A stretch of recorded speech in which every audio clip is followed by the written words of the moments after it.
Culture Média sur Europe 1 avec Thomas. Il est votre invité ce matin, Thomas. Vous recevez Alain Chamfort. Et Alain, on va écouter quelques petits sons pour mieux vous connaître. Ah oui. Voici le premier. Croyez-vous que je sois jaloux? Pas du tout, pas du tout. Ouais. Moi, j'ai un truc à fille, un piège tabou.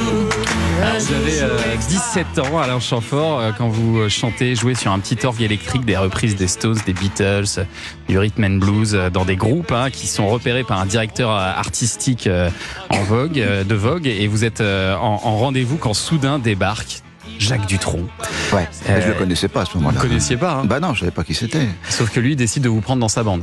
Ah oui, alors bon, d'accord. Je pensais que vous vouliez parler de la première rencontre où il est arrivé dans le bureau. J'étais en rendez-vous avec le directeur artistique qui souhaitait nous signer. Ouais. Et Dutronc a fait irruption dans le bureau avec 2-3 copains. Ils ont foutu le bureau du mec en l'air. Ils lui ont mis des claques derrière la tête.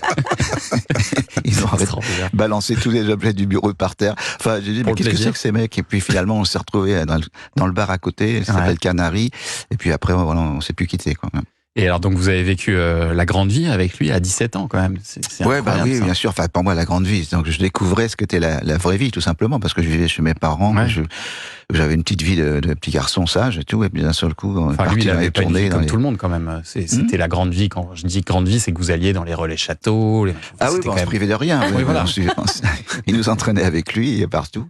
Et oui, puis j'ai connu surtout toutes les couches de la société, Dutronc était apprécié par tellement de gens différents. Ouais. Ça allait de l'intelligentsia parisienne aux galas très populaires. Enfin, on avait accès à beaucoup de choses que j'ai découvert à ce moment-là, quoi. Et puis ensuite arrive mai 68, vous rencontrez Dick Rivers qui vous fait enregistrer vos premiers 45 tours à 19 ans. Et puis vous rencontrez une autre légende, Claude François. Vous composez d'abord pour lui et puis il vous propose de chanter. Madonna, Madonna, je rêvais de toi, Madonna, Madonna. Ça c'est en 1974. C'est marrant parce qu'on sent la patte Claude oui. François. On reconnaît Claude François là. Hein. Ah bah oui, bien sûr. Il vous a parrainé, il vous a pris sous son aile un peu, Claude François? Oui, il m'a entraîné dans son énergie et il m'a surtout imposé au monde des médias et tout ça. À l'époque, il voulait vraiment ma réussite, quoi. Ouais. Donc il me produisait, donc c'était justifié. Mais enfin, grâce à lui, quand même, ça a été très vite, hein, c'est sûr. Vous disiez que vous aviez une forme de fascination pour lui, sa façon de se mettre en scène, de chercher à impressionner les médias tout en étant assez généreux.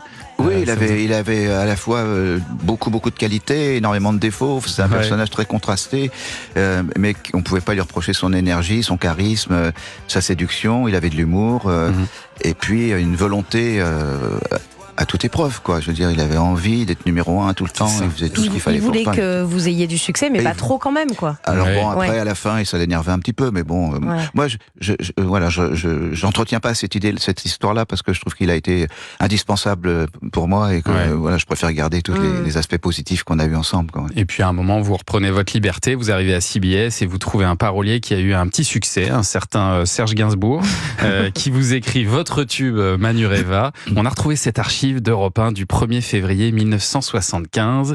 C'est dans l'émission 5-6-7.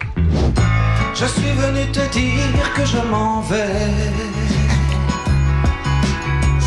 et tes larmes n'y pourront rien changer. Comme dit c'est bien Verlaine ou vent mauvais. Je suis venu te dire que je m'en vais. Tu te souviens des jours anciens et tu pleures. Tu suffoques, tu blémis à présent. Que sonologue. Il est joli ce duo. Ouais, c'est magnifique. Julien Péchenet m'avait fait parvenir par l'intermédiaire de Maud, ma compagne. Ouais. Et donc, je le connaissais. Je le connais depuis hier, quoi. Mais j'étais super étonné. Je me souvenais pas du tout de ce moment.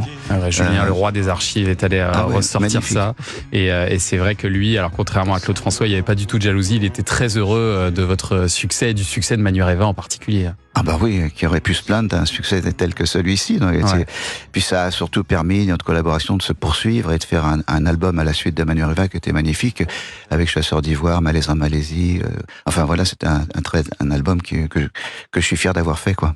On va continuer à parler de tout ça et de votre carrière, Alain Chamfort. Après le journal permanent sur Europe 1, nous serons avec un invité inattendu, un certain Alain Chamfort. À tout de suite sur Europe 1.